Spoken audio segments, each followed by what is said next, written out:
Mesdames, Mesdemoiselles et Messieurs, bonjour.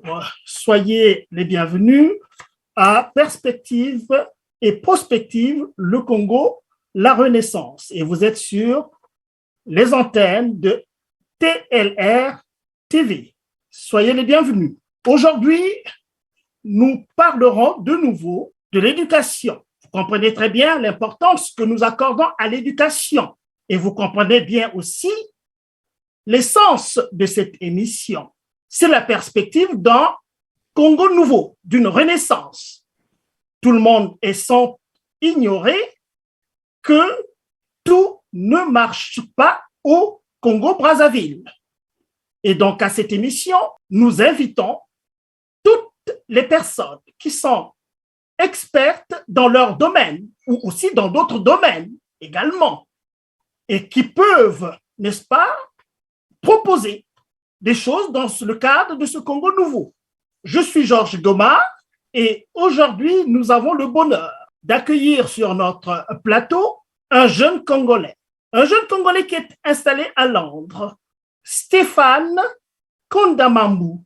Stéphane Kondamambou est consultant de carrière. Il est business developer, account manager et chasseur de tête. Il est par ailleurs le COO de Kerpi Optimum Conseil, un cabinet de consulting dédié à l'accompagnement professionnel et installé à Londres. Stéphane Kondamambou est titulaire d'une maîtrise en conduite de changement à l'université, à l'UPEC, l'université de Créteil. Il va nous préciser tout cela. Et d'un diplôme aussi de 3e cycle en management des ressources humaines à l'Infocom. Mais le plus important aujourd'hui, c'est que Stéphane Kondamambou est écrivain, il est essayiste et à son actif, il a 3 ouvrages. Le premier, Tant que les lions n'auront pas leur propre historien. Le deuxième, Tant qu'il y aura cette école, à quand la rupture avec le système occidental? Il aura peut-être le temps de nous toucher un mot là-dessus.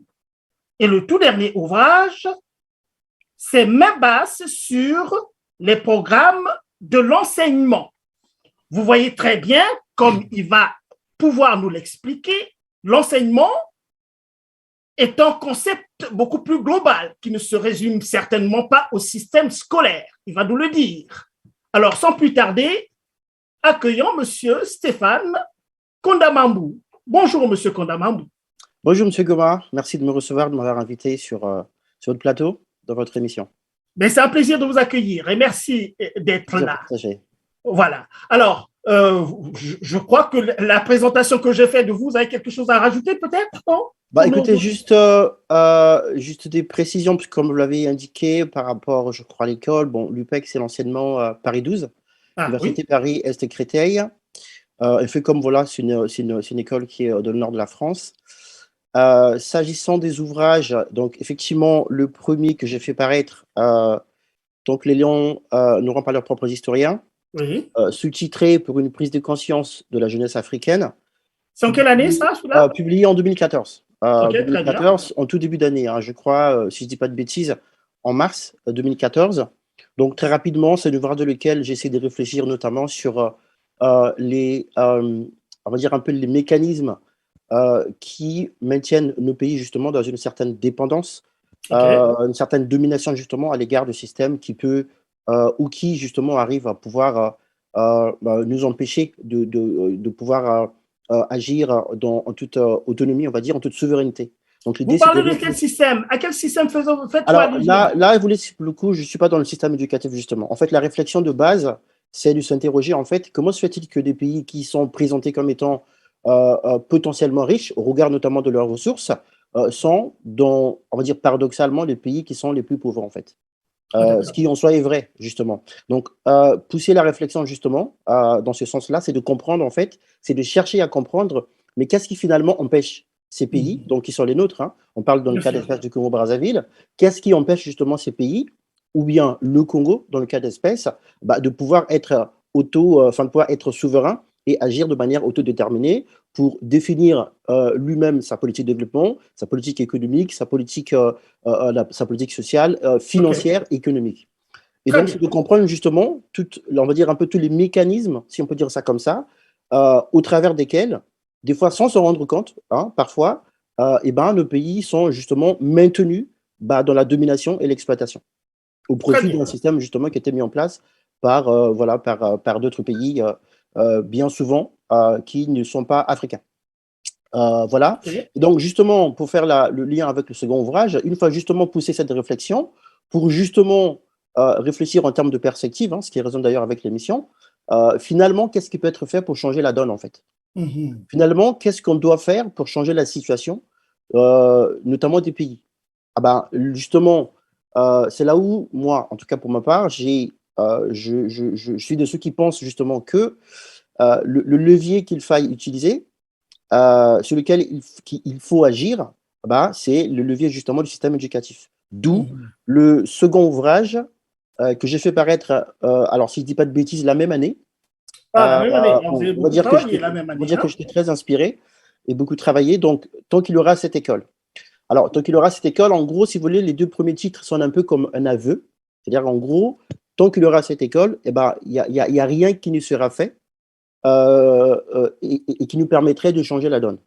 Parce que OK. justement, la raison d'être de cette école, par là j'entends ce système éducatif, c'est de pouvoir justement nous maintenir dans une logique, une dynamique au terme de laquelle pardon, nous sommes dépendants en fait. C'est-à-dire qu'en gros, au final, nous ne faisons pas les choses, on ne met pas en place des politiques pour nos propres intérêts, mais Mhm. plutôt des politiques. Alors, en fait, quand je dis politique au pluriel, hein, dans tous les domaines, notamment de la société, qui, au final, servent les intérêts de ceux, justement, qui ont mis en place ce système-là. Donc, tant qu'il y aura cette école, il n'y a rien à espérer, en fait. OK, très bien. Alors, Donc, une le fois que troisième. j'ai exactement, donc là, c'est une réflexion, je dirais, un peu plus globale, sur notamment qui questionne la pertinence de ce système, notamment dans ses dimensions et ses ressorts économiques. Et ça m'a mené justement à la réflexion ce qui est de plus important, de mon point de vue, encore une fois, lorsqu'on parle d'un système éducatif, à Mhm. savoir le contenu.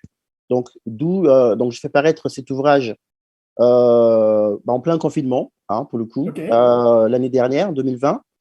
Je ne sais plus quand exactement, je crois que c'était en mars ou mai, je ne sais plus. Donc ici, l'idée, donc le titre de l'ouvrage, c'est Même basse sur les programmes de l'enseignement, OK.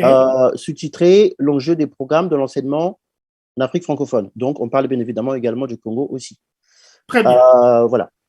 Alors, ben, c'est très bien. On a vraiment de la matière là. Oui, Hein? c'est possible. Et toutes mes félicitations pour cette production, n'est-ce pas, de littérature sur le système éducatif au Congo, mais en Afrique aussi, vous pensez globalement en Afrique. Oui. Alors, voici ma première question là. Si, à considérer que le système éducatif fonctionne comme un organe dans le corps humain, vous voyez, j'évoque un peu ce que nous appelions en sociologie et certainement ailleurs également, les théories organicistes, c'est-à-dire une société qui constitue un tout et à l'intérieur desquels il y a des organes. Et les organes seraient les institutions. Et en l'occurrence, nous parlons de l'institution éducative ou de l'institution scolaire. Alors, où est-ce que vous placerez, n'est-ce pas, le système éducatif dans ce tout-là? L'importance du système éducatif, d'après vous, monsieur Kondamamou? Alors, très très bonne question d'ailleurs d'emblée. Alors, la réponse à votre question implique un préalable justement. OK. C'est-à-dire qu'en fait, pour planter le décor, hein, pour que justement ceux qui vont Bien nous sûr, bien suivre sûr. puissent, j'ai envie de dire, appréhender la portée de la question. C'est-à-dire en Mhm. gros, lorsqu'on parle de système éducatif, il ne s'agit pas seulement de penser à l'école. Très bien. Hein. Le système éducatif, en tant qu'institution publique, justement, euh, son importance et sa portée va au-delà de l'école, aller justement dans une amphi, écouter des cours de, je sais pas, de data mining ou de droit constitutionnel. C'est bien plus que ça. Lorsqu'on parle de système éducatif dans le cadre d'une société, on parle du levier par le truchement duquel une société se reproduit. Mhm. Un peu comme on le dit classiquement, c'est le lieu de la reproduction sociale. On parle du levier par le truchement duquel une société définit son avenir et le projette. Donc, en fait, c'est le sort de toute une société qui est lié justement au système éducatif. Voilà, donc cette précision, je pense, était justement importante à apporter d'entrée de jeu. Alors, pour répondre à votre question, justement, c'est très simple, en fait, à dire, c'est que le système éducatif, on va dire comparé à un être humain, ou la place que le système occuperait, eh ben, le système éducatif, il faut le considérer comme étant la colonne vertébrale chez un être humain. Vous savez, si vous arrivez à vous tenir debout, eh bien, c'est parce que votre colonne vertébrale est à l'endroit. C'est ce qui fait que vous pouvez vous mettre en station debout et pouvoir marcher, on va dire, droitement. Et si, on va dire, par malheur ou d'aventure, il arrive que votre colonne vertébrale se trouve bancale, par exemple, pour avoir voilà, été victime d'un accident, voilà, eh ben, vous allez marcher également de manière bancale. Cela va de soi parce que justement, votre colonne vertébrale est bancale. Alors, c'est la même chose en fait. C'est le même parallèle qu'on peut faire entre un système éducatif et une société donnée ou la société. C'est qu'en gros, la société ou une société, la société congolaise dans les cas d'espèce, est à l'image du système éducatif. C'est-à-dire qu'en fait, lorsque le système éducatif est bancal, bah, la société est bancale également. En fait, quand je dis bancal dans le cas d'espèce du système éducatif, ça veut dire que quand la société, en fait, quand le système éducatif, pardon, n'est pas en phase avec la réalité sociologique, la réalité du pays, de la société, n'est pas en phase avec les aspirations, avec les besoins de la société, et ben, le système éducatif, évidemment, est bancal, la société s'en trouvera de même. Bon, oui, donc, je vais ça arrive. Oui, allez-y.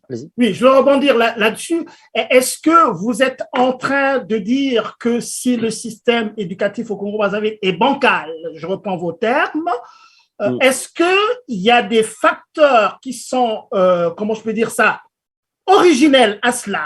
Ou bien le système, parce que là, je vois très bien dans vos propos, vous évoquez un autre système extérieur. Nous savons très bien que nous avons vécu la colonisation et le Congo n'est pas le seul pays à avoir vécu la colonisation. C'est un phénomène qui est planétaire. Les pays asiatiques, on l'a vécu, les pays en Amérique, on l'a vécu également, et qu'on sait quand même qu'au Congo-Brazzaville, il y avait une certaine éducation durant la période coloniale. Et après, il y a eu les années 60, des indépendances, où finalement, le Congo était censé avoir, n'est-ce pas, repris, en fait, comment je peux dire ça? Le Congo a repris les choses en main, normalement pour instaurer un système éducatif qui serait peut-être plus en rapport avec, n'est-ce pas, notre culture en tant que telle. Et donc, ma question, c'est de savoir, est-ce que vous pensez que le système s'est détérioré au cours de l'histoire ou bien c'est tout simplement parce que les bases originelles ont été fausses? Alors, il y a plusieurs choses dans votre question que vous avez évoquées, mais pour y répondre de manière simple, le constat et l'état de lieu a été fait par plusieurs personnes et nous sommes tous d'accord sur le fait que le système en fait, si vous voulez, c'est le même. Enfin, dire que le système a échoué ou qu'il a failli, je pense en fait que c'est trompé. Parce que le système en fait a été mis en place justement pour cette raison. C'est-à-dire que, parce qu'en fait, en réalité, à quoi cela doit-il servir? En fait, quand on met en place, on va dire, un système éducatif, c'est déjà que c'est vous-même qui le mettez en place par rapport à vos besoins, par rapport à vos réalités. Et la finalité, c'est qu'il serve vos propres intérêts. Alors, si d'aventure, vous arrivez, en dépit de cela, à pouvoir ne pas être capable de pouvoir résoudre soit vos propres problèmes, à ne pas pouvoir vous-même vous connaître, connaître vos enjeux, connaître vos intérêts, vous connaître vous-même en tant qu'individu, il y a un problème en fait. Alors, ce constat a été fait plusieurs fois. Il faut juste regarder justement comment les choses se passent au Congo. Il faut juste regarder, j'ai envie de dire un peu, c'est même pas le produit, mais ce qui sort de ce système au terme des formations, différentes formations qui sont dispensées. Il faut juste voir que, enfin, l'échec, c'est pas si simplement échec, mais dans tous les cas, il y a une inadaptation, une inadéquation entre, d'une part, ce qui sort du système et les réalités congolaises, les besoins des Congolais. Pour faire très simple, pour illustrer justement mon propos, il y a eu, je crois, il y a 2 semaines ou 3 semaines, un forum de recrutement qui était organisé sur la place de Paris par une équipe qui est venue du Congo. L'idée, dans l'absolu, c'est de pouvoir trouver des ressources en France, à Paris notamment, parce que supposément, il y a des besoins, on va dire, au Congo. Bon, je n'en disconviendrai pas, mais moi, ce qui m'a intéressé, puisque dans un premier temps, ça m'a paru marrant, mais c'est pertinent et révélateur, en fait, du constat. C'est-à-dire que si on vient en France chercher les ressources, ça veut dire que sur place, ces ressources-là n'existent pas. Alors, si sur place, ces ressources-là n'existent pas, ça veut dire que l'école telle qu'elle existe, c'est-à-dire en gros le système éducatif hein, dans sa globalité, dans le parcours des formations, université et tout ça, ça veut dire que l'école ne forme pas ces ressources-là.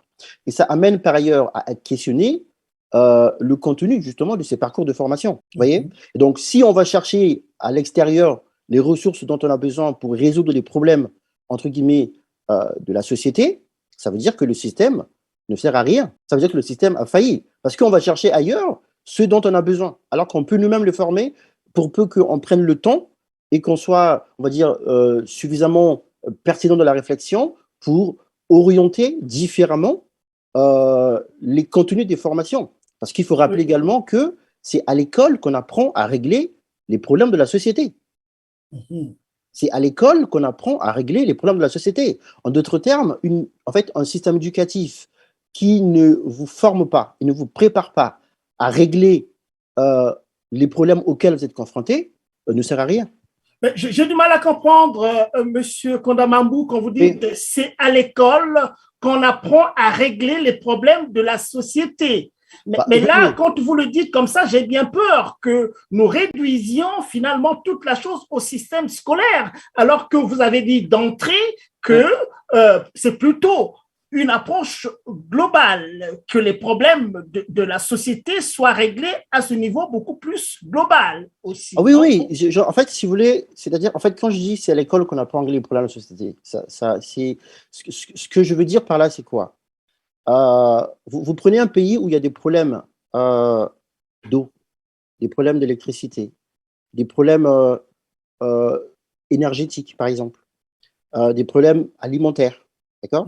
Sur tous les plans, on constate clairement que ça ne va pas. Et que pour pouvoir résoudre ces problèmes, on est amené à faire recours à une expertise extérieure. Et pourtant, on parle là des problèmes, on va dire, basiques, on va dire, qui relèvent des besoins fondamentaux, des besoins vitaux des êtres, des individus. Mais pour résoudre ces problèmes, on doit faire recours à une expertise technique. Bon, moi, je m'interroge, en fait, ça sert à quoi, en fait, de pouvoir apprendre des choses, de pouvoir acquérir des connaissances qui ne vous permettent pas de résoudre ces problèmes-là? Parce que les besoins humains se transforment, doivent être satisfaits, pour faire simple. Mais ça sert à quoi? À quoi bon apprendre on va dire, suivre des cursus, apprendre des choses, par faire des formations, si au final, ça ne vous permet pas de pouvoir améliorer vos conditions, de pouvoir, on va dire, de pouvoir changer les choses? Mais comment vous expliquez ce coup de bluff là du régime du Congo-Brazzaville à venir à Paris pour faire ce que vous venez d'évoquer là? Comment vous l'expliquez de toutes les façons? Est-ce que c'est un coup de bluff? Est-ce que c'est une tartufferie? C'est quoi ça? Bon, justement, je ne saurais dire si c'est un coup de bluff parce que eux seuls savent, en tout cas les organisateurs, seuls savent ce qu'il en est en réalité. Hein. Est-ce qu'il y a réellement des besoins au Congo? Bon, après, il faut préciser les choses. Hein. C'est quoi la typologie des postes? C'est qui recrute? Est-ce que c'est le public ou bien c'est le privé? C'est quoi les types de profils qu'ils recherchent? Mais non, on ne peut pas dire le privé, puisque la personne qui a conduit la délégation qui était au centre de tout, c'est quand même un ministre de la République, en la personne de M. Ngolo Ndélé, je pense. Donc, c'est l'État, c'est l'État. Et là, nous sommes au cœur même de vos travaux, quand même, sur ce que vous dénoncez. C'est-à-dire que finalement, un système qui va chercher une expertise pour s'appliquer sur des réalités tout à fait autres. Justement, parce que, alors, si effectivement, c'est, on va dire, un organisme public, donc l'État, qui a initié la démarche, bon, il a lieu de s'inquiéter. Il a lieu de s'inquiéter.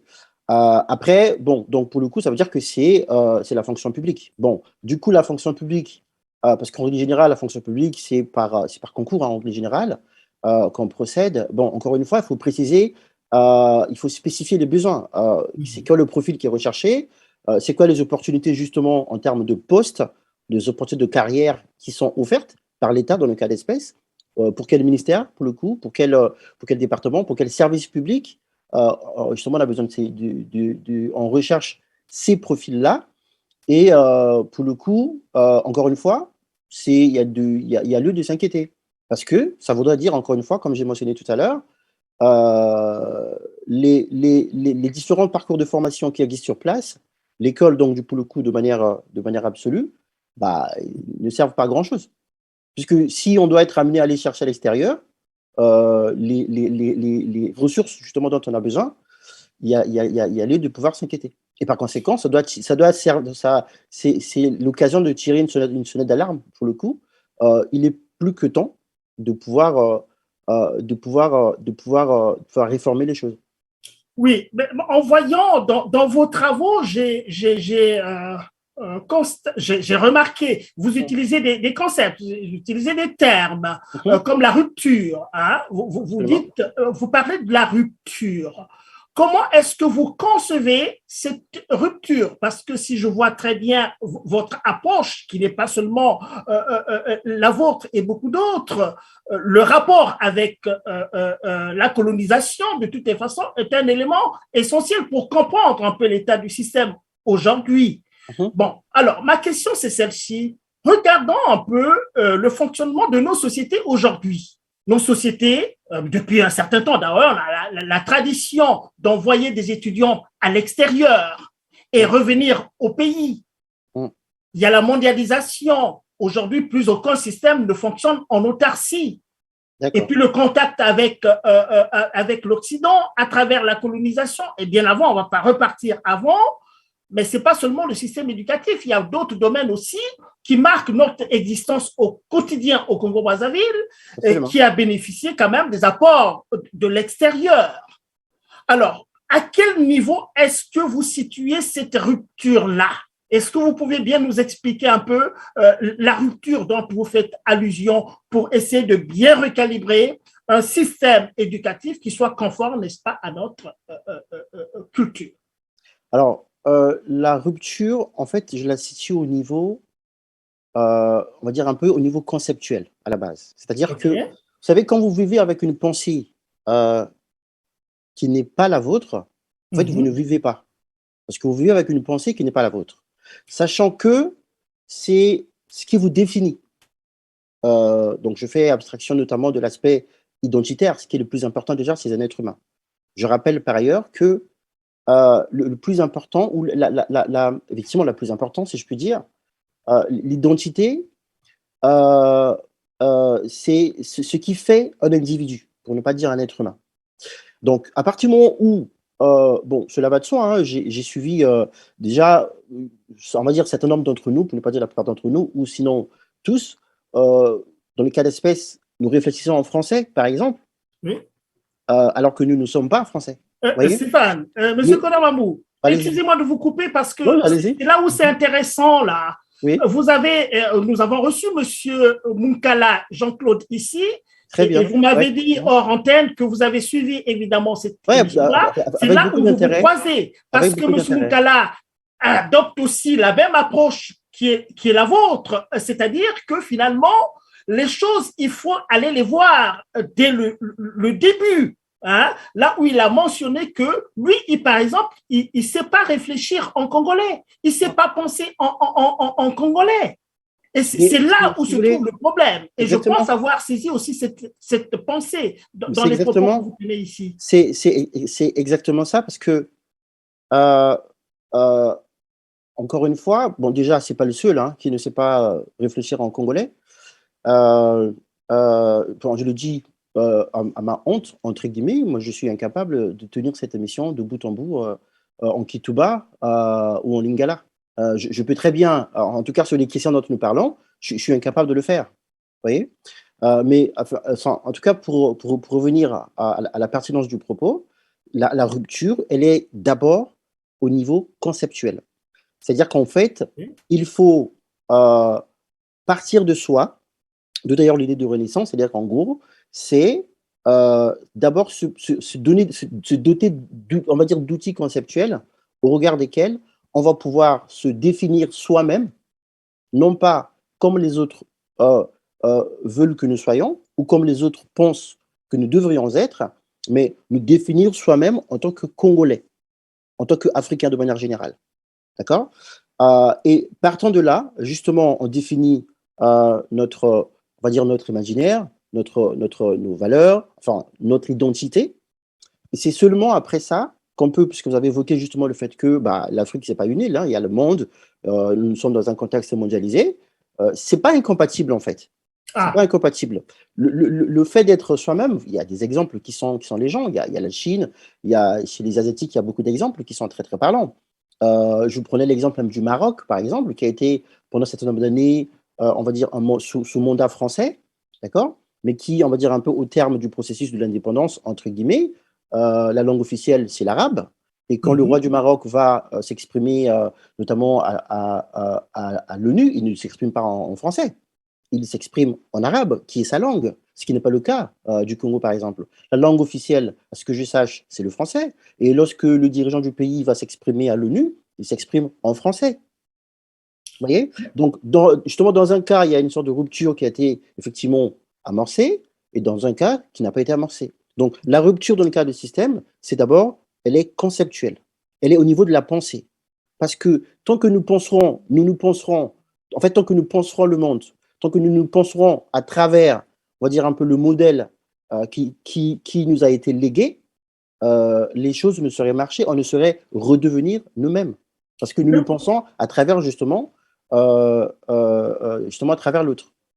Oui, Monsieur Kondamambou, je comprends très, très bien cela, mais donnez-moi concrètement, est-ce que quelque part aussi, Hum, en prenant en ligne de compte la complexité qui résulte évidemment de ce brassage de culture, il hum, faut le dire quand même de cette manière-là, hum, j'ai évoqué toute l'historicité, n'est-ce pas, de nos rapports avec évidemment ceux qui sont venus de l'extérieur. Vous voyez comment nous fonctionnons au Congo-Brazzaville. Quand hum. même, il y a beaucoup d'éléments qui sont issus de cette culture. La preuve, nous sommes à l'extérieur. Toute notre vie quotidienne est faite quand même de cette culture dans les pays où nous vivons. Hum. La télévision existe au Congo-Brazzaville, un peu partout aussi ailleurs. Il y a des canaux de communication où on reçoit, n'est-ce pas, des émissions venues d'autres pays. Aujourd'hui, les références, c'est quand même, on envoie nos enfants aller étudier ailleurs qu'en Afrique, mais c'est tout ça qu'il faut régler. D'où je parlais de cette rue. Plutôt que de parler de la rupture, est-ce que c'est pas bien de parler plutôt d'adaptation, une forme d'adaptation, n'est-ce pas, de toute cette réalité à notre culture? Je ne sais pas si je suis clair en vous disant cela. Ouais, enfin, si je comprends, c'est que s'adapter, je dirais why not, mais dans cette adaptation, qu'est-ce qu'on garde, qu'est-ce qu'on retient? Oui. Qu'est-ce qu'on ne retient pas? Qu'est-ce qu'on garde? D'accord? Donc, encore une fois, même dans cette logique d'adaptation, à un moment donné, il faut opérer, c'est une rupture sur ce que justement nous n'allons pas garder. Pour faire simple, puisque si on parle justement du système éducatif, dans les contenus justement qui sont proposés tout au long du parcours, hein, sur les différents parcours, que ce soit au collège, que ce soit à l'université, que ce soit au lycée, eh ben, on va réfléchir, c'est même pas réfléchir, il est évident qu'il y a des choses qu'on ne peut pas continuer à garder. Il y a des choses qu'on ne peut pas continuer à prendre comme ça. Nous sommes en 2021. Mais concrètement, Concrètement, qu'est-ce qu'on ne doit plus garder? Donnez-moi bon, des exemples et qu'est-ce qu'on doit écoutez, conserver? alors, pour peu que vous vous intéressiez, et même ceux qui nous suivent, à regarder le contenu, hein, d'accord, de ce qui est proposé, on va dire un peu au collège, au lycée, vous allez vous rendre compte qu'en fait, est-ce que vous savez déjà, pour faire simple, si on prend les langues, par exemple, qui sont Oui, étudiées, d'accord, d'accord. on étudie les chinois, bon, ce qui est plutôt pas mal, enfin, plutôt pas mal, ce qui n'est pas en soi mauvais, mais est-ce que vous savez qu'il y a encore, par exemple, le latin qui est étudié? Moi, j'étais choqué de l'apprendre, par exemple, d'accord? Le latin qui est étudié, même justement sur l'autre rive, hein, en face, enfin, le latin, s'il vous plaît, en 2021, c'est qu'en fait, il y a, en termes de, de crédits alloués à l'apprentissage du latin. Je crois qu'on est sur un créneau de 20 heures ou 16 heures, je ne sais plus. Mais le latin, même en Italie, on ne parle plus le latin. Pour peu que vous ayez été en Italie, même en Italie, on ne parle plus le latin. Le latin, c'est dans certaines circonstances, pendant les cultes, on va dire ça comme ça, dans l'église, chez les catholiques, où on parle latin. Bon, quel est l'intérêt aujourd'hui d'apprendre le latin? Je n'en vois pas. Donc Bon, ça, écoutez, c'est… le latin, je rebondis là-dessus, je ne pense pas que le latin soit au creux, au centre des curricula ou des curriculums au Non, Congo-Brazzaville, par exemple, mais en absolument tant pas. que discipline, parmi d'autres disciplines où les gens qui veulent élargir leurs connaissances, il y en a qui choisiront certainement le latin. Oui, mais Il n'y a après, pas de mal à justement, cela. il n'y a pas de mal, mais c'est inscrit justement que ce soit optionnel. Oui, Évidemment, optionnel, dans ce sens, oui. optionnel. Mais lorsque, vous savez, en fait, il faut faire les choses par rapport à une priorité. D'accord? En fait, on définit les priorités. Et c'est d'ailleurs comme ça que, justement, la rupture doit être menée. C'est-à-dire qu'on définit en amont les objectifs. Quels sont les objectifs? Qu'est-ce qu'on veut, en gros, comme, justement, qu'est-ce qu'on veut demain? Quelle orientation donner au système éducatif? Quel objectif on veut atteindre, justement? Quel type de Congolais on veut avoir, quel type de société justement nous voulons, à travers cette réforme que nous voulons faire, à travers cette refonte, cette rupture. Et justement, en amont de ces, on va dire par rapport à cet objectif, à ces objectifs ainsi définis, du coup, on va prioriser, si vous voulez, le contenu. En gros, il faut apprendre ça parce que ça permet justement de répondre à tel problème, ça permet de relever tel défi. D'accord? En gros, vous verrez qu'il y a, on va dire un peu, de toute façon, c'est connu, le constat est partagé par tout le monde, enfin, par beaucoup de monde en tout cas. C'est des formations de l'absolu qui sont, je dirais, d'ordre plutôt, enfin, je dirais pas abstraite, mais moi, je suis de ceux qui pensent que justement, on n'a que trop formé des diplômés en sciences sociales. D'accord? Mhm. Des juristes, tout ce que vous voulez, trop de diplômés en sciences sociales. Alors que les défis que nos sociétés, que le Congo a à relever, requièrent une expertise pointue sur des problématiques techniques, Oui, oui, oui, mais technologiques. Monsieur Donc, Kondamambou, oui. Monsieur Konamambou, je voudrais rebondir sur ce que vous dites là, mais Mm. depuis que nous parlons là, vous n'avez pas introduit, j'attendais que vous introduisiez quand même aussi la gouvernance, la gouvernance du système éducatif Mhm. aussi. Parce que quand vous parlez, bon, on a trop formé en sciences humaines, en sciences sociales, plutôt dans des sciences beaucoup plus pratiques, ou que sais-je encore, on sait où se trouve l'état de l'éducation professionnelle. Au Congo, peut-être c'est cette éducation. Donc, nous avons davantage plus besoin quand on regarde un peu notre pays, les 12 départements, mais chaque département a certainement un potentiel bien particulier dans un domaine où on pouvait bien former des jeunes, n'est-ce pas, à ces spécificités-là. Mais la gouvernance, alors, et je vais terminer ma question en vous donnant l'exemple du Rwanda. Mhm. Le Rwanda, aujourd'hui, qui passe pour un modèle de réussite. Tout le monde le voit très, très bien. Mais le Rwanda, les Rwandais s'expriment. Avant, ils s'exprimaient en français, certainement, mais aujourd'hui, ils s'expriment beaucoup plus en anglais. Le Mhm. président rwandais, quand il sort, même chez lui, et dernièrement, il était à Kinshasa, juste à côté, ben, il n'a pas parlé en français, il a parlé en anglais. Mais, et pourtant, à travers une bonne gouvernance dans son pays, entre guillemets, les choses semblent bien marcher, non? Oui, oui, je suis d'accord avec vous, justement. Donc, Parce c'est que, une façon de dire que ben, euh, finalement, on ne va pas s'accrocher forcément et spécifiquement sur la langue qui serait le problème de fond de ah la non, non, absolument gouvernance. pas. Si vous voulez, la langue, c'est un élément, mais attention, pas des moindres, hein, d'accord? Oui, oui, non, Parce non, que mais je sais très bien. absolument. C'est-à-dire que la question que vous posez elle est très pertinente parce que justement, ça amène à, je dirais, à interroger le rôle et la responsabilité justement des gouvernants sur la situation actuelle, sur l'existant, Très sur bien. son implication justement à changer les choses ou pas. Vous avez pris l'exemple justement à juste titre hein, du Rwanda. Bon, quand ça lui, bon après c'est pas parfait encore une fois, mais quand c'est bien. Hein, voilà. Euh, euh, il faut savoir que, enfin, je dirais pas que tout est politique, mais la volonté politique d'agir et de changer les choses est déterminante. C'est-à-dire que quand on va dire un peu les gouvernants ont cette volonté de pouvoir, j'ai envie de dire, un peu réformer les choses, eh ben, ils s'en donnent les moyens, comme on l'a vu au Rwanda. Mais je donnerai également un exemple qui, ma foi, peut être pertinent. L'exemple de l'Inde. L'Inde qu'on connaît Oui. aujourd'hui, qui est un acteur important sur l'échiquier mondial. L'Inde, si vous voulez, il y a 10, 15, 25 ans en arrière, n'avait pas la place qu'elle a aujourd'hui sur le plan international. Alors, les dirigeants, on va dire un peu indiens, on va dire à cette époque-là, se sont donné un objectif et une volonté d'agir. En fait, ils ont été, voilà, en gros, c'est de l'ambition qu'ils ont eu pour leur pays. Un peu comme Kagame aujourd'hui. Qu'on l'aime, qu'on l'aime pas, il est difficile de nier que Kagame a de l'ambition pour son pays. On ne peut pas le nier. Pareil pour les dirigeants indiens à ce moment-là, ils ont eu de l'ambition pour le pays, faire de l'Inde un acteur important sur la scène internationale. Alors, comment? C'est-à-dire, en gros, ils ont compris que le monde évolue, et ça a été comme ça historiquement parlant, les sociétés humaines évoluent en fonction de l'évolution des technologies. Eux, ils se sont dit, nous, on doit être un acteur important dans les sciences et les technologies. Il faut que l'on soit un pays qui maîtrise justement les sciences et les technologies. Alors, qu'est-ce qu'ils ont fait?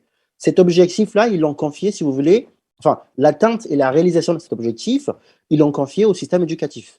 En faisant quoi? Ben, en réformant le contenu de manière à l'orienter justement dans les sciences et les techniques.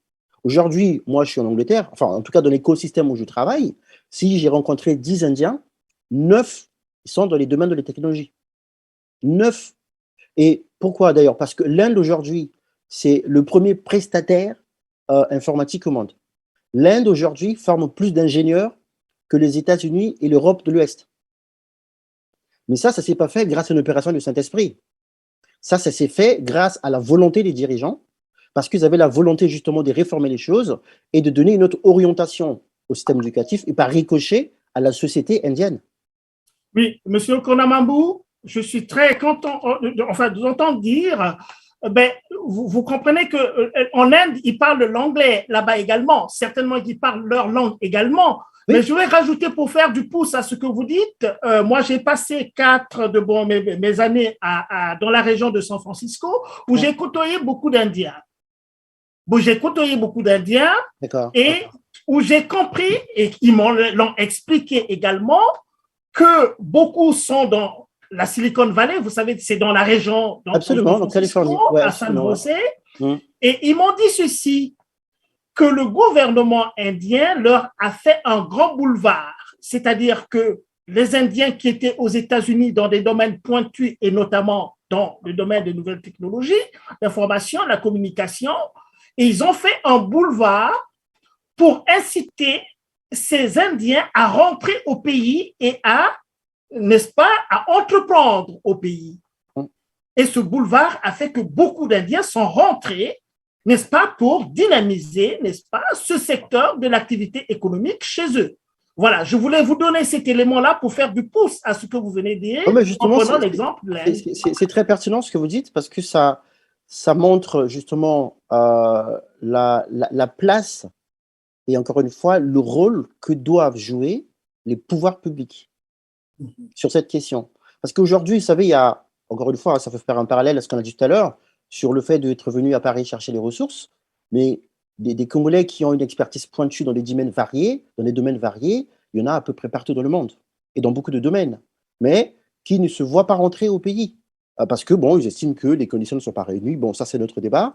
Mais le fait est que ces compétences-là, ces expertises-là ne profitent pas au pays. Mais ça également, c'est aussi, on va dire, un peu une sorte de conséquence du système éducatif. Parce que quand vous avez appris tout au long de votre parcours de formation que, on va dire, ailleurs, c'est mieux.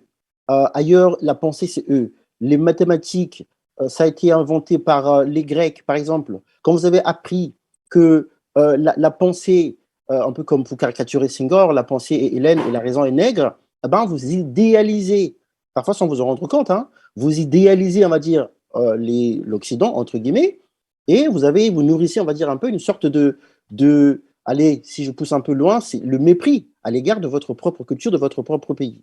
Alors, ce qui veut dire que, typiquement, eh ben, une fois que vous vous retrouvez justement dans ces pays-là, bon, vous n'avez que peu d'intérêt pour le dire, à pouvoir revenir un peu justement au service de votre pays. Ça, c'est un point. Un second point, c'est aussi justement euh, euh, être aussi au service de son pays. Parce que c'est ça aussi que devrait être euh, la finalité du système éducatif. Pourquoi en fait on est formé? En fait, c'est à cette question qu'on doit répondre en fait. Mhm. Pourquoi est-on formé? Est-ce que c'est pour être au service de la société qui vous forme, c'est-à-dire être, de par son expertise acquise, donc répondre aux besoins de la société, aider la société à avancer par rapport aux difficultés, aux défis qu'elle a relevés, ou plutôt être au service des autres? Et c'est là où vous remarquerez justement que euh, les choses sont claires, hein. C'est-à-dire qu'en gros, quand vous regardez les différents parcours, enfin les Congolais pour parler d'eux, ou les Africains en général, bien souvent, ah ben, une fois qu'ils sont formés, ils ne servent pas forcément leurs propres intérêts. Il y a deux exemples que je peux vous donner. Il y a un exemple, je prends, qui est quand même connu. Il y a un Africain qui est de très très haut niveau, qui s'appelle Philippe Emeagwali, qui est un inventeur, mais un génie tout simplement, dans l'univers de l'informatique. On lui doit beaucoup de choses, entre autres Internet aujourd'hui, hein, dans sa configuration actuelle. Philippe Emeagwali, malgré tout son génie, il est aux États-Unis au service de la CIA. D'accord. Il est de quelle nationalité, Il est nigérian. Nigérien? Il est nigérian du Nigeria. Philippe Emeagwali, toute sa famille et même ses cousins de quatrième degré. La NASA a fait de sorte que même ses cousins de quatrième degré qui étaient au Nigeria bénéficient des green cards pour pouvoir s'installer aux États-Unis. De sorte que Philippe Emeagwali voilà, soit en paix, soit dans toutes les conditions, pour qu'il soit au maximum de sa production intellectuelle. Mais ça, effectivement, c'est un exemple justement qui illustre à suffisance, si besoin en est, que au final, au dépit de toute la formation qu'on reçoit, bah, on ne sert pas nos propres pays. Parce que dans le cas d'espèce, hein, Philippe Emeagwali ne sert pas le Nigeria. Son intelligence, son expertise est au service d'autres pays. Regardons le système congolais parce que c'est ce système que nous connaissons et donc nous savons qu'il est très, très, très malade. Et que dans la perspective du renouveau, eh bien, il faut, n'est-ce pas, arriver à faire un bon diagnostic de l'agir politique, des pratiques de gouvernance qui sont, n'est-ce pas, en place au Congo-Brazzaville. On a tous vu des étudiants que le Congo envoie à l'étranger. Et là aussi, le fait toujours d'envoyer des étudiants apprendre à l'étranger, c'est un grand problème. Parce que généralement, quand on va à l'étranger, après les études, généralement, ces pays-là vous récupèrent. Vous avez, n'est-ce pas, financé leurs études depuis le primaire. Et quand ils viennent à l'extérieur, eh ben, ils ont terminé et ils trouvent une entreprise pour les prendre. Et c'est un manque à gagner pour le Congo. On a vu des étudiants à Cuba, par exemple, ne pas aller jusqu'au bout, n'est-ce pas, de leur scolarité. Des étudiants en médecine, on a tous vu ce spectacle. On a vu au Maroc également. Et l'autre aspect, je vais vous donner ça comme ça, c'est à vous de voir comment est-ce que vous allez dénoyauter tout.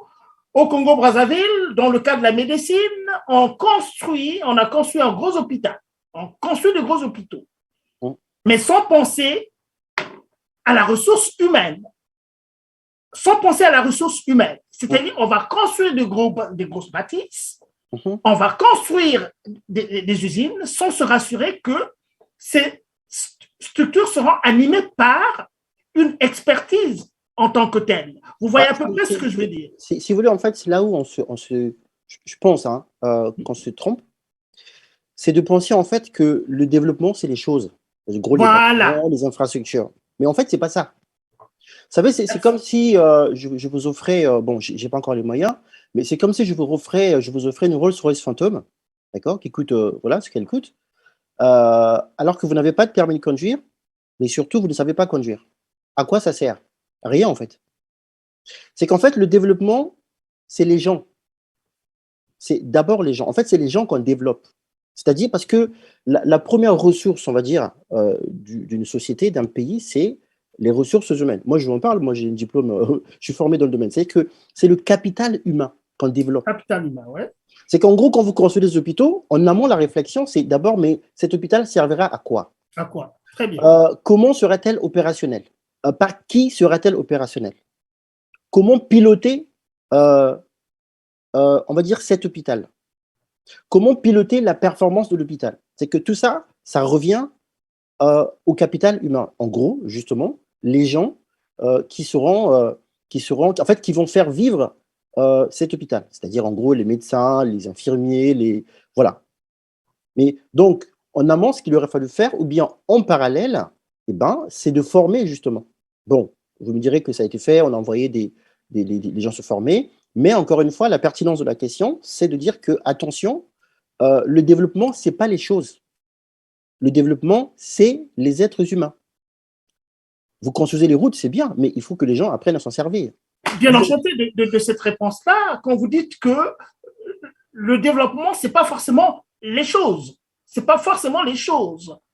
Ouais, mais il faut savoir, toute proportion gardée, il faut savoir adapter, n'est-ce pas? Le Congo, c'est 5 millions d'habitants seulement.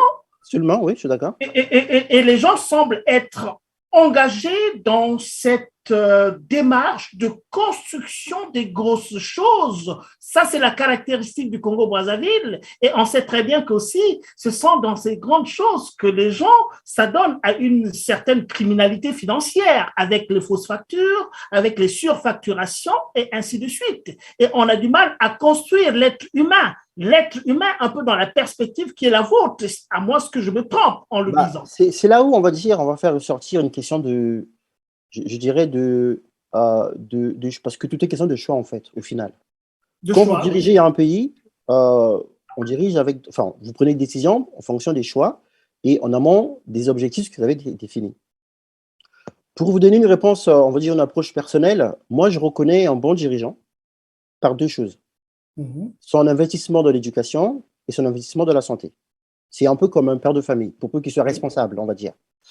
Un bon père de famille est soucieux de l'état de santé de ses enfants. Un bon père de famille est soucieux de la qualité de l'instruction, de l'éducation, on va dire de la formation que reçoivent ses enfants. Parce qu'il sait que, bon, déjà, quand il ne sera plus là, les enfants auront suffisamment de bagages intellectuels pour pouvoir s'en sortir par eux-mêmes. Donc, ce qui veut dire que les choix budgétaires que je vais faire, en termes de dépenses publiques, vont aller dans ces deux secteurs principalement. Parce que déjà, quand vous n'êtes pas en bonne santé, vous ne pouvez rien faire en fait, parce que vous n'êtes pas en bonne santé. Et quand vous avez suffisamment d'expertise, évidemment, vous pouvez changer les choses. Monsieur Alors, retenez votre idée, s'il vous plaît. Retenez votre idée et excusez-moi parce que c'est très important ce que vous êtes en train de dire là. Retenez votre idée. Je vais simplement rajouter ceci, que quand vous parlez d'éducation et de la santé, malheureusement, ce sont les budgets les plus bas au Congo-Brazzaville, c'est-à-dire l'éducation et la santé sont les parents pauvres de budget au Congo-Brazzaville. Oui, ça m'étonne. Enfin, c'est pas que ça m'étonne pas, mais bon, voilà. Le constat peut être fait, comme vous l'avez aussi fait, mais encore une fois, ça, c'est une volonté politique. J'ai pris tout à l'heure l'exemple de l'Inde, et je ne vous dis pas les budgets qui ont été consacrés à cette orientation qu'ils ont donnée au système éducatif. Je ne vous prendrai pas l'exemple, notamment de la Chine, hein, qui, entre 2020 et 2025, ont alloué un budget de pas moins de 50 milliards de dollars uniquement à l'intelligence artificielle. Uniquement à l'intelligence artificielle. Voilà, par ailleurs, pour faire la parenthèse, un enjeu, alors quand je dis un enjeu, non seulement du XXIe siècle, mais un tournant dans l'histoire de l'humanité, l'intelligence artificielle. Parce qu'en fait, si vous voulez, il y a une sorte de... C'est même pas une guerre, mais c'est l'évolution que prend l'humanité. Et évidemment, les dirigeants, parce que vous savez, diriger, c'est prévoir. Quand vous dirigez et que vous n'êtes pas capable de vous projeter, parce que moi, je suis un peu justement dans la prospective, quand vous n'êtes pas capable de vous projeter, de prévoir les choses, vous n'êtes pas un bon dirigeant. Et c'est pas étonnant que vous voyez aujourd'hui en Occident, et même la France, elle est tellement à la ramasse qu'elle s'inquiète. Vous avez des pays comme Singapour, l'Arabie Saoudite, qui est d'ailleurs un des pionniers, qui a tout un ministère dédié à l'intelligence artificielle. Parce qu'au regard notamment de toutes les applications qu'elle permet, mais c'est un changement, mais du tout au tout de la société humaine, en fait, qui va s'opérer. Alors, quid de nos pays, quid du Congo sur ce domaine? Parenthèse refermée. Mais, encore une fois, c'est la volonté politique qui fait que on va décider d'allouer un budget à l'éducation, on va décider d'allouer un budget pour, on va dire, un peu financer, on va dire, les réformes qui permettront de donner une nouvelle orientation, justement, à la société. car au travers de cette, justement, réforme-là, nous aurons, on va dire un peu, formé, canalisé, on va dire un peu la société par ricochet, en fonction des objectifs quand ce sera donné. Ok. D'accord. Donc ça, encore une fois, c'est, pour faire simple, hein, c'est une volonté politique, une volonté d'agir. Pour vous donner aussi une petite... est-ce que vous savez, par exemple, en Corée du Sud, qui est le fonctionnaire le mieux payé? J'imagine que ça doit être un professionnel de l'éducation, un enseignant ou que sais-je encore, avant que Bah, je me trompe. vous avez très très bonne réponse. Le fonctionnaire le mieux payé en Corée du Sud, c'est l'enseignant. Ah, Pourquoi? Parce que la société, on va dire, elle est consciente de la place, je dirais, combien importante d'un enseignant. C'est que dans nos pays, hein. Je ne sais pas combien gagne un enseignant au Congo-Brazzaville, mais je ne doute pas qu'il gagne 500 000 francs ou plus que ça. C'est parce que, en fait, si vous voulez, l'enseignant a la responsabilité, si vous voulez, de former, quand je dis former, c'est par l'instruction, bien entendu, euh, de préparer la nation, d'accompagner la nation. Ils forment, vous voyez? En fait, eux, ils sont conscients de cette lourde responsabilité qu'incombe aux enseignants. Mais il y a des pays, bien entendu, hein, où, voilà, encore une fois, tout ça, c'est des choix et des décisions politiques. Ce qui, par ailleurs, est révélateur euh, enfin, je dirais, de la volonté vraiment d'agir efficacement, d'agir vraiment sur ce qu'il faut ou pas, tout simplement. alors, bon, d'accord. Ben, écoutez, avec cette connaissance que vous avez, n'est-ce pas, de ce dont nous parlons, ça se voit très très bien déjà à travers vos livres également.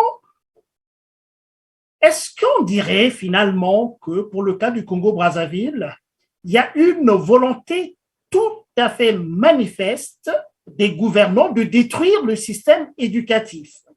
Je le dis, on ne fait pas de la politique, mais on reprend tout simplement ce que l'on voit et aussi ce que l'on entend de la bouche des gouvernants au Congo-Brazzaville. Je vais simplement nommer ceci, que tous les Congolais ont certainement vu. Monsieur Denis Sassou Nguesso, le président actuel du Congo-Brazzaville et qui va vers sa 40e année de gouvernance au Congo-Brazzaville, sinon plus. En répondant à c'était dans une émission de France 24, je pense, à une question qui lui a été posée autour de ses préoccupations, il a dit ceci, qu'il est arrivé un moment où, au Congo-Brazzaville, jusqu'à la fin des années 79, nous avons frôlé les près de 100% de scolarisation au Congo-Brazzaville. Et à partir des années 80, nous avons décidé de tout détruire de sa propre bouche. C'est lui qui le dit. Les éléments sont, on peut accéder à ces éléments-là. Nous avons décidé de tout détruire. Et il est au pouvoir depuis les années, début des années 80, c'est son arrivée au pouvoir, puisqu'il est arrivé en 79. Et puis, quand je vais terminer un peu mon observation, et je vous laisse parler, et que par ailleurs, parce que ces choses-là, il faut le dire pour que les gens comprennent très, très, très bien où est-ce que nous en sommes aujourd'hui et les causes, n'est-ce pas, de notre situation. Et vous avez dit vous-même aussi que, on est d'accord là-dessus, que l'éducation et la santé sont en fait les secteurs qui sont les moins financés. Et aujourd'hui, on voit très bien que le seul secteur qui est très, très, très, très bien financé, c'est l'armée, c'est la police. Je reviens à ma question. Est-ce que vous pensez qu'il y a une volonté manifeste de détruire? Bon, je ne formulerai pas enfin, en tout cas, je ne répondrai pas directement comme ça. Je pense que ceux qui nous suivent, et notamment les Congolais, chacun du haut de ses capacités pour attirer notamment les conclusions, hein, au regard des faits. Parce que on ne peut pas, vous savez, de la même manière qu'on ne peut pas cacher la lumière du soleil, on ne peut pas nier les évidences. Hein, on va dire, quand même on serait de mauvaise foi, mais justement, à un moment donné, les évidences s'imposent par elles-mêmes.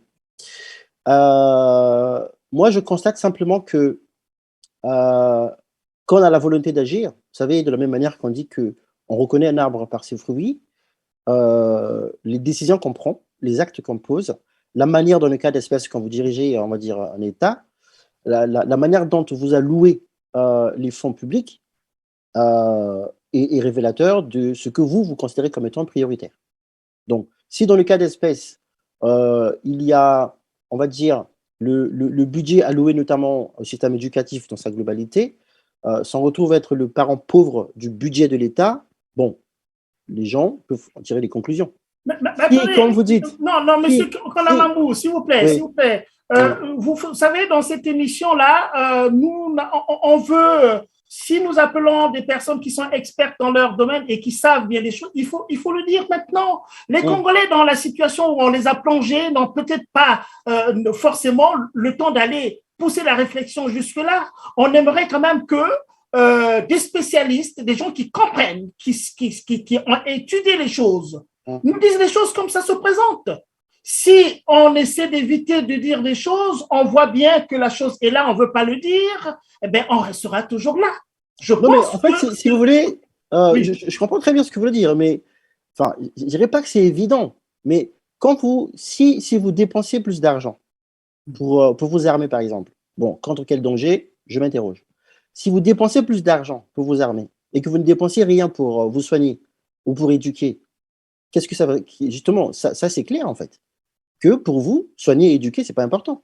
Il faut le dire. Il Voilà. faut le dire parce Donc, que c'est si pas nous voulons important. changer les choses, il faut Justement. que ces choses-là soient claires et nettes et que ça soit dit par les personnes qui ont la légitimité de dire des choses parce qu'ils les auraient étudiées.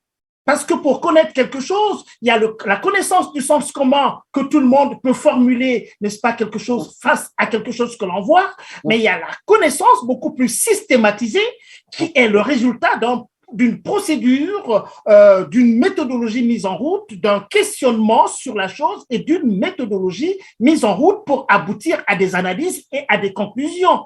Et c'est des conclusions comme ça dont nous avons besoin pour rebâtir, n'est-ce pas, un nouveau Congo, parce que c'est basé sur la vérité. Absolument, mais ça, c'est les faits, justement. C'est-à-dire que quand, on va dire, un pays, on va dire, dépense justement plus d'argent en matière d'armement et qu'il en dépense, enfin, je ne dirais pas de manière dérisoire, mais on dépense beaucoup moins sur l'éducation, du système éducatif et sur la santé, ça en dit long sur, on va dire, un peu les priorités, on va dire, du pays. Quand vous prenez d'autres pays, vous savez, aujourd'hui, on fait, comment dire, enfin, je ne dirais pas il y a un tournant, mais aujourd'hui, on parle davantage, depuis quelques années déjà encore, de l'économie de la connaissance. Oui. D'accord? Justement, l'économie de la connaissance, pour faire simple, c'est quoi? L'économie de la connaissance, en fait, on considère que le moteur de la croissance, entre guillemets, n'est plus les ressources, je pense au pétrole, le bois, hein, sur lequel on compte. S'il n'y a plus ça, je pense que ce sera le chaos. Mais le moteur de la croissance, ça va être le savoir. Très bien. D'accord? C'est plus le pétrole, c'est plus, qui sont d'ailleurs, hein, qui sont par ailleurs des ressources épuisables, hein, pour rappel. Ça veut dire qu'il n'y aura pas toujours le pétrole, il n'y aura pas toujours le bois. D'accord? Mais s'il n'y a plus le bois, qu'est-ce qu'on devient? Encore une fois, ça revient à ce que je disais tout à l'heure. C'est-à-dire que diriger, c'est prévoir. Qu'adviendra-t-il du pays quand il n'y aura plus de pétrole? Qu'adviendra-t-il du pays quand il n'y aura plus de bois, par exemple? Quand il y aura plus, quand en fait on aura épuisé le diamant, l'or, le cobalt. D'accord? Donc, encore une fois, ça revient à la question du capital humain. Aujourd'hui, je vous prends l'exemple du Kenya, par exemple. En 2016, il y a eu l'application qui a été commercialisée bien avant, le M-Pesa, ça s'appelle, le paiement, enfin, c'est le e-mobile, c'est le e-mobile, le fait de payer par téléphone. C'est les Kenyans qui l'ont inventé, en 2000, je crois, 12 ou 13. Donc, ils ont, on va dire, un peu conceptualisé l'application, qu'il a ensuite commercialisé. Et bien, justement, figurez-vous que l'exploitation commerciale de cette application, c'est-à-dire que les revenus générés par l'exploitation commerciale de cette application, le M-Pesa, a contribué en 2016 dans le budget de l'État kényan à hauteur de 15% du PIB. Ce qui est juste mais faramineux. C'est énorme. 15%, s'il vous plaît.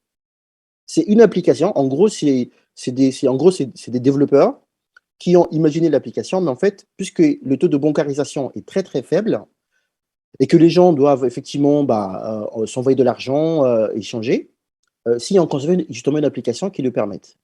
Bon, l'application a justement vu le jour. 15%, c'est ça en fait, hein, pour illustrer ce que c'est que l'économie du savoir, c'est ça. D'accord? Mais ça, c'est une volonté, encore une fois, de l'État de pouvoir accompagner ça. Donc ça, on va dire un peu, c'est des évidences.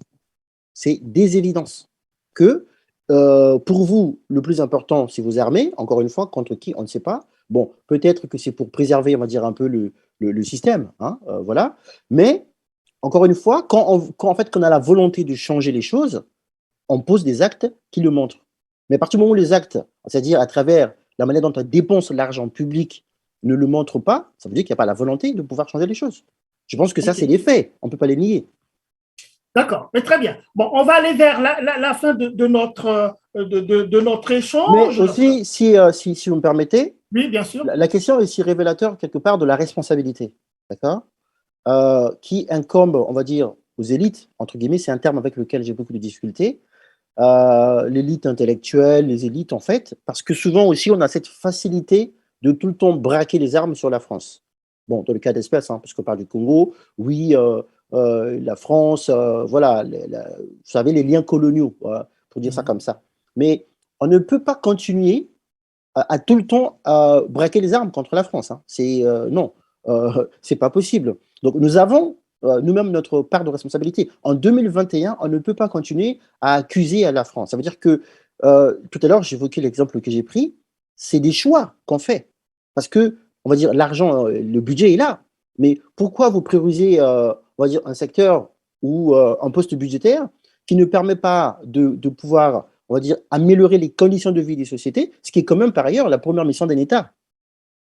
D'accord? Pourquoi vous ne priorisez pas ça et que vous priorisez les armes? Ça, c'est pas la faute de la France, hein. C'est pas du fait de la France. Oui, oui, non, non, mais là, c'est clair et net. Hein. Voilà. Là, c'est clair et net que là, dans cette Bon, émission-là, c'est important à préciser. Oui, oui, mais c'est important à préciser et je voudrais, n'est-ce pas, faire du pouce là-dessus, que continuer à indexer la France dans ce champ-là, c'est très aberrant. C'est très aberrant. On voit très bien que, ben, écoute, nous avons tous été formés en France aussi et l'information qu'on a reçue en France sont aussi applicables au Congo-Brazzaville jusqu'à preuve du contraire. Donc, on ne peut pas continuer à indexer la France. Mais dans vos travaux aussi, quand même, vous abordez cette histoire-là dans le cadre, quand vous citez la loi cadre de Gaston Defferre, ça c'est 1956, si exactement. je me trompe, en disant que, ben, écoutez, d'accord, cette autonomie qu'on a laissée aux anciens pays coloniaux, bon, dans l'éducation, il y avait certains secteurs que la France était, n'est-ce pas, donnée, de ne pas lâcher comme cela, à moins que j'ai mal lu un peu vos travaux là-dessus. Comment est-ce que vous citez Gaston Defferre, la loi cadre, un peu dans l'explication que vous donnez des choses? Alors, la loi, justement, c'est une très, très bonne question. La loi, enfin, la portée de la loi cadre Defferre, justement, c'est ce qui, on va dire fondamentalement, hein, m'a amené à structurer justement et à orienter ma réflexion autour notamment du contenu du programme d'enseignement. Pourquoi? Parce que la loi cadre Defferre, justement, comme il n'aura échappé à personne, c'est une loi de décentralisation dont la finalité est de donner, on va dire, de conférer une certaine autonomie aux colonies françaises d'outre-mer. Donc l'idée, c'est quoi? Pour faire simple, c'est vous avez dorénavant la possibilité de gérer vos propres affaires. Seulement, dans cette possibilité qu'on vous donne, il y a des choses sur lesquelles vous n'avez pas droit de toucher. Là, je fais très simple. C'est quoi ces choses-là? Parmi ces choses, justement, il y a les programmes de l'enseignement. C'est assez particulier. Si vous voulez, c'est le paradoxe en fait de la question. C'est-à-dire que on vous donne la possibilité, on va dire, de vous autogérer, une sorte d'indépendance avant l'heure, mais attention, dans cette indépendance entre guillemets, ne touchez pas au programme. C'est la loi cadre Defferre. Moi, je l'ai mentionné même dans mon livre, il y a attention. Et alors là, nous sommes en juin 1956. D'accord? On n'est pas encore aux indépendances. Absolument pas, absolument pas. Okay. La loi cadre Defferre, c'est le 23 juin c'est 56, 1956, donc 4 ans avant la date officielle des indépendances. Alors, donc, faites tout ce que vous voulez chez vous, mais ne touchez pas au programme. Bon, c'est quand même intriguant. Pourquoi les c'est un point névralgique là. Pourquoi pas les programmes? Donc, en fait, il y a une sorte de rétention volontaire, d'accord, de la part de la métropole à l'époque, de pouvoir justement garder le contrôle sur les programmes. Alors, ça en dit long par ailleurs sur, pour le coup, l'enjeu, d'accord, j'ai envie de dire un peu politique, géopolitique, voire stratégique, Mhm. des programmes de l'enseignement au sein d'une société. Parce que quand vous contrôlez, au sens de pouvoir orienter le programme, c'est-à-dire les contenus du programme d'une société, eh ben, vous gardez une sorte de mainmise sur Oui, cette, oui, bien sûr. du coup, de la société. Et il n'aurait échappé à personne, je vais dire un peu, que depuis 1960 jusqu'à nos jours, il n'y a pas eu, dans le fond, je dis bien dans le fond, Une réforme. une réforme des fonds des programmes de l'enseignement dans tous les pays francophones. Ce n'est pas encore arrivé. Là, je sais que depuis 2019, au Congo-Brazzaville, justement, on a initié, on va dire, un peu une démarche à aller dans ce sens-là, avec le PRASEC, si je ne m'abuse, le projet, le projet d'appui pour la réforme, quelque chose comme ça, où d'ailleurs, paradoxalement, on a fait appel à un consultant international, un Canadien, pour piloter justement ce projet. Bon, moi, ça me laisse un Ah peu bon, perplexe. c'est là où je Ça voulais. me, ça, me, ça, me ça me laisse un peu perplexe, mais pour revenir à ce que je disais tout à l'heure, parce que c'est important ce que vous dit par rapport à la loi justement à la loi des fers, donc c'est justement pour que les gens comprennent, en fait, quelle est la portée de la question lorsqu'on parle des programmes de l'enseignement. Parce que c'est un enjeu, j'ai envie de dire, un peu de contrôle de société. Voilà, c'est ça. Pourquoi? Parce que déjà, il y a Jules Brévier, pour information, fut gouverneur des colonies, de la OEF notamment, qui déjà en 1936 avait laissé entendre, hein, c'est officiel ce que je dis, euh, le contenu de nos programmes, donc là je cite Jules Birevier, le contenu de nos programmes n'est pas une simple affaire de pédagogie, mais Mhm. l'élève est un moyen de politique indigène. Je cite à nouveau, le contenu de nos programmes n'est pas une simple affaire de pédagogie, mais l'élève est un moyen de politique indigène. Ah oui, Ce qui veut dire que pour lui, encore une fois, ce n'est pas n'importe qui parle, c'est le gouverneur des colonies qui parle ici. D'accord.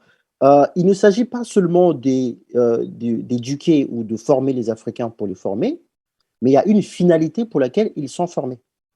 c'est le contrôle qu'on C'est exerce sur les choses. exactement le contrôle sur eux, mais justement la finalité, c'est de faire d'eux, on va dire un peu, des gens, des individus qui vont servir les intérêts de la métropole. Et Alors, mais ça, qu'est-ce qui a dû se ça passer alors? Monsieur Konamambou, nous oui. sommes arrivés dans les années 60 quand même, mais on a quand même des élites africaines de l'époque Mhm. de renom. Quand on voit au Sénégal, il y a eu quand même le premier président du pays qui était Léopold Sédar Senghor, qui est un académicien, un poète, un écrivain. Bon, est-ce qu'on dirait qu'au Sénégal, les choses ont marché nettement mieux qu'au Congo-Brazzaville?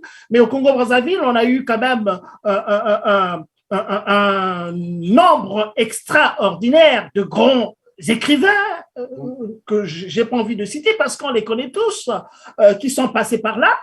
Comment se fait-il qu'ils n'ont pas vu cela, ce petit point-là, c'est-à-dire que de 56 à 60 et 4 ans seulement, et s'il faut reprendre les choses en main, comment se fait-il que nos têtes pensantes ont pu lâcher un peu ce petit point pour bien adapter les choses à notre culture, comme je disais tantôt. Pour que le contrôle soit le nôtre. Pourquoi le contrôle échappe désormais à ceux qui ont mis en place le système pour que le contrôle revienne, n'est-ce pas, aux Congolais. Ah bah, si vous voulez, il y a déjà la volonté, on va dire, de pouvoir changer les choses, mais encore faut-il avoir la conscience euh, que les choses ne vont pas. Vous savez, c'est une chose que d'agir, mais l'action, on va dire un peu, est la conséquence ou résulte justement d'une prise de conscience en amont. Cette élite ou une certaine élite, justement, a été ce qu'on pourrait qualifier peut-être de trop aligné, entre guillemets, hein, je dis aligné entre guillemets, c'est-à-dire que trop français justement dans leur imaginaire, et par conséquent, la perpétuation de cet état de fait, de ce système n'allait que de soi. Vous voyez. Donc il y a aussi ce point, mais il y a aussi, encore une fois, la volonté, surtout, avoir les moyens de changer les choses. Alors ça également, c'est aussi notre problème, c'est-à-dire que on veut bien changer, parce que c'est pas des fois la prise de conscience, elle est là, mais c'est là où en fait, si vous voulez, ce problème aussi va au-delà, hein, en tout cas du simple fait du système éducatif, parce qu'il y a d'autres implications. Oui, Le défunt président malien, oui, Amadou Toumani Touré, je crois qu'il oui. s'appelait, pardon, paix à son âme, c'était même pas un aveu qu'il avait fait, hein, c'est officiel, que pour des réformes qui devaient être menées au Mali, dans le cadre justement du système éducatif, des parcours de formation notamment, pour les orienter un peu plus techniques, puisque c'est un pays désertique, enfin en partie, hein, d'accord, sur lequel il y a beaucoup, beaucoup de choses à faire. Eh ben, évidemment, comme c'est un pays pauvre, donc justement, bah, les fonds devaient venir d'ailleurs, d'accord? Dans le cas d'espèce du FMI.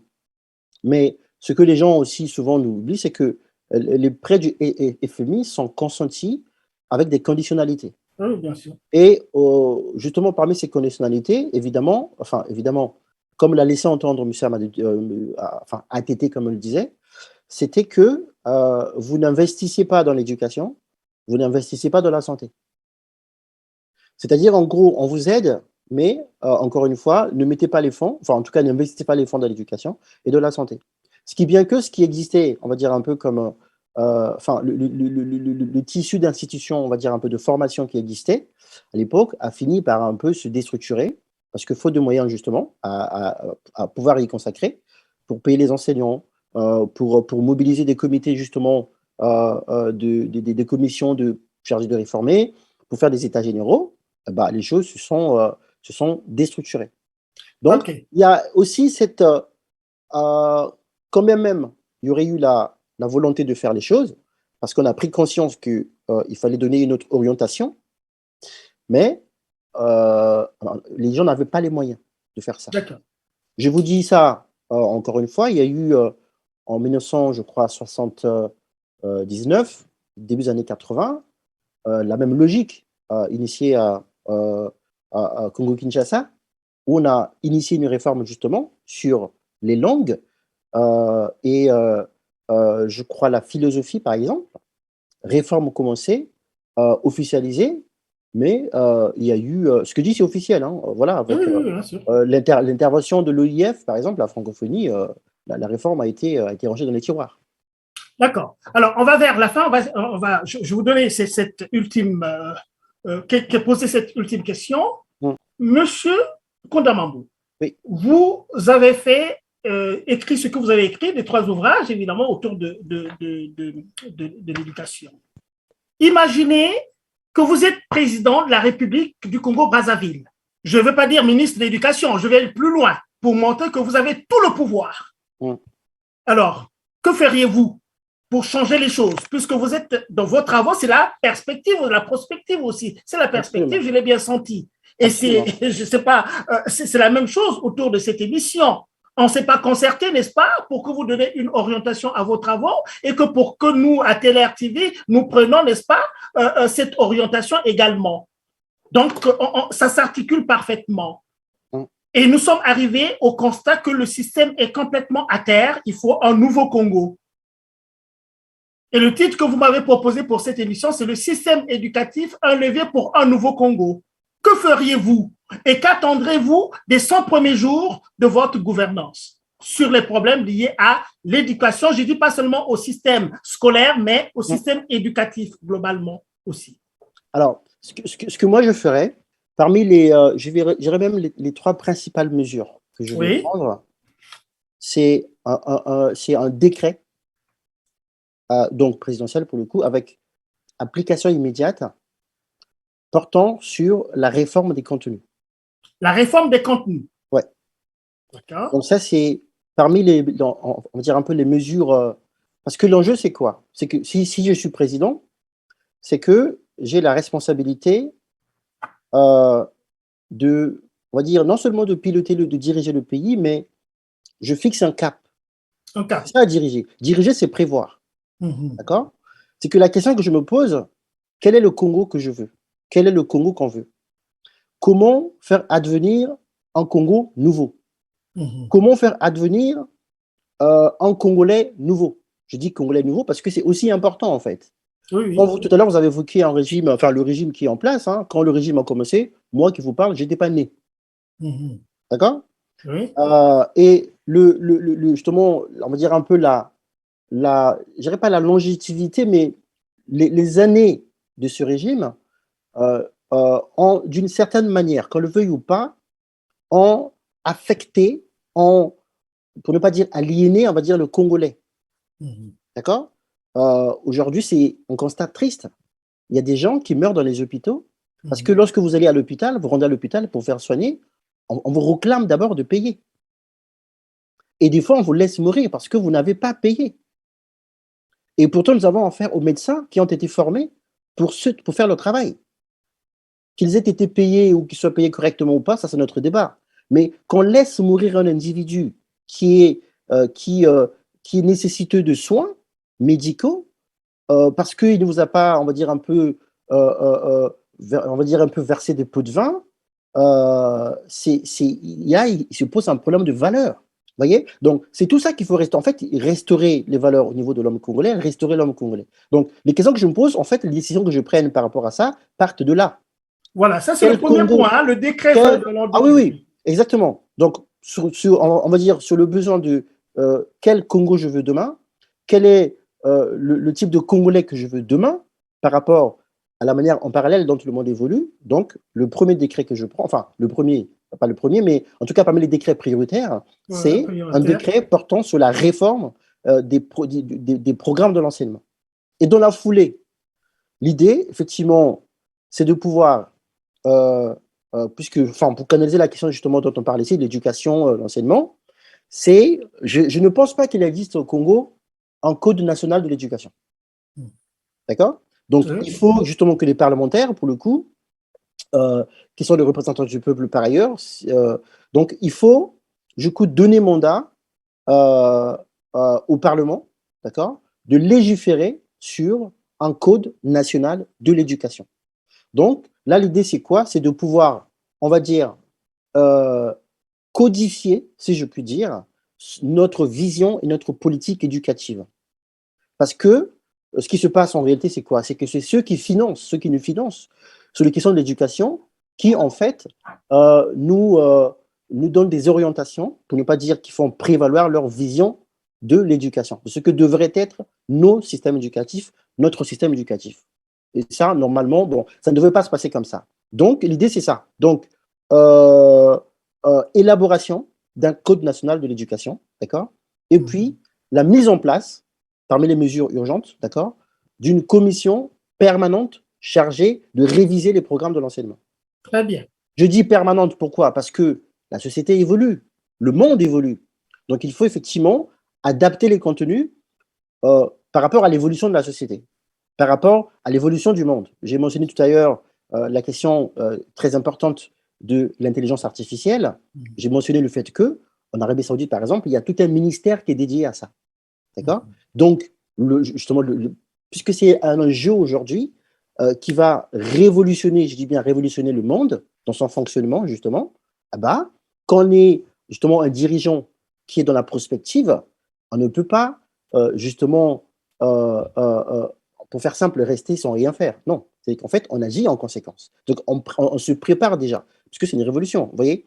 Donc ça, on va dire, c'est les mesures prioritaires. Et à côté de ça, ou en parallèle, c'est de pouvoir allouer un budget conséquent à l'enseignement. Parce que déjà, c'est quoi? Il faut susciter déjà l'intérêt. D'accord? Moi, encore une fois, je ferai exactement comme on le fait en Corée du Sud. C'est qu'en gros, c'est de revaloriser de manière conséquente la rémunération des personnels enseignants. Qu'ils soient à l'école primaire, qu'ils soient au collège, qu'ils soient au lycée, à l'université, c'est de revaloriser de manière conséquente on va dire leur traitement et salaire, de façon d'une part à susciter, on va dire un peu l'intérêt et la motivation, parce que bon, c'est quand même aussi un levier, on va dire motivationnel pour s'engager, mais c'est pour justement aussi mobiliser les gens. Oui, mais là je pense quand même qu'on peut prolonger un peu cette idée-là, vu l'état des lieux que tout le monde fait d'ailleurs, et que vous venez de faire ici avec nous. D'accord, il faut éviter des mesurettes là, c'est-à-dire que vous avez parlé d'une commission permanente, mais pourquoi ne pas penser d'abord une commission d'enquête?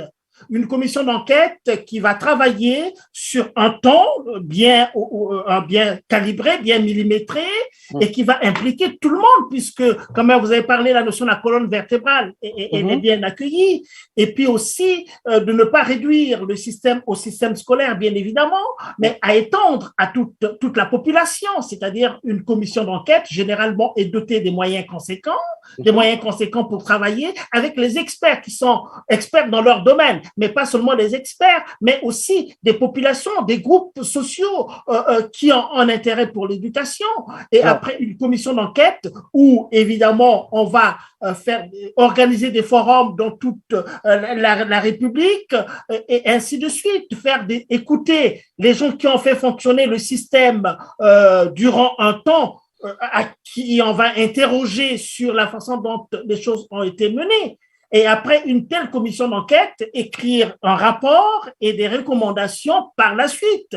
Et ce sont ces recommandations qui, certainement, avec votre commission, vous l'avez appelée comment? Commission de suivi, c'est ça? non, là, c'est une commission permanente chargée de réviser. Permanente qui auront Mais pour vocation de. pour moi, en fait, la commission, parce que là, pour moi, ce que vous évoquez, c'est un peu dans la mise en œuvre, en fait. C'est qu'en fait, en amont, Avant, non, c'est avant la mise en œuvre. On ne peut pas mettre alors, en œuvre quelque chose qu'on n'a pas pensé au départ. non, absolument. C'est-à-dire que je suis d'accord avec vous. Hein. C'est-à-dire que pour moi, la commission, on va dire, c'est elle qui va, on va dire un peu, qui va en amont faire les états généraux. Oui, mais c'est ça, les états généraux, on peut dire partant comme de ça. l'état des lieux. C'est qu'en gros, Oui. l'état des lieux, bon, l'existant, c'est quoi? C'est quoi aujourd'hui le système éducatif? Là, du coup, on va aborder tous les problèmes. D'accord? La qualité du personnel enseignant, évidemment, au centre de la question, les programmes, puisqu'on parle de ça, enfin, ce qui est un peu pertinent, c'est-à-dire qu'en gros, on va du coup évaluer les programmes. Bon, qu'est-ce qu'on retire? Qu'est-ce qu'on met? Encore une fois, moi, ma position, c'est de dire, d'une part, qu'il faut,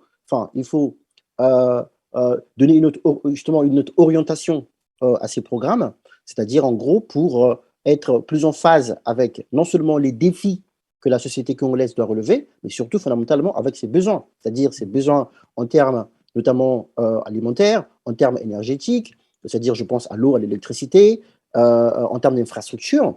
Combien d'ingénieurs sont formés au Congo en ponts et chaussées? Combien d'ingénieurs sont formés au Congo? On a justement le pétrole. Combien de pétrochimistes sont formés au Congo par les Congolais? Combien on va dire un peu vous voyez, c'est en fait à ça qu'on doit répondre potentiellement, parce que ce sont ces profils-là qui, avec leur expertise, justement, changent les choses. Vous voyez ce que je veux dire? On se targue justement d'avoir le diamant, mais on forme combien de gémologues? On forme combien de minéralogues?